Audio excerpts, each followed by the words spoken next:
Другим темам более 20 автомобилей в свое распоряжение получили сегодня участковые уполномоченные и инспекторы ГИБДД республики.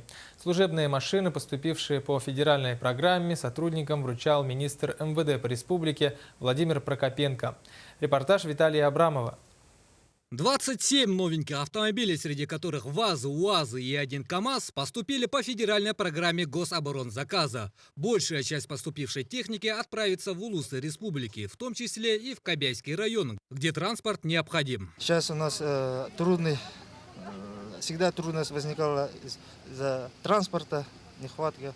У нас населенные пункты очень отдаленные друг от друга. Всегда машинами проблема. Участковые получали ключи из рук министра МВД республики. По словам главы ведомства, новые автомобили позволят более эффективно и оперативно реагировать на сообщения о преступлениях. Мы получили по программе сельские участковые в прошлом году 40 единиц автотранспорта. И в этом году получили 31 машину, которые сегодня мы распределили по территории нашей республики.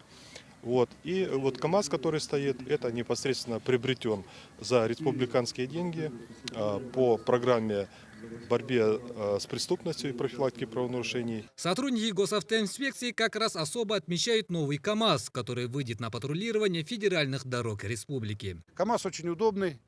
Во-первых, он отечественный, оборудованный всей специальной техникой, как и для работы сотрудников дорожно-патрульной службы, так и для отдыха.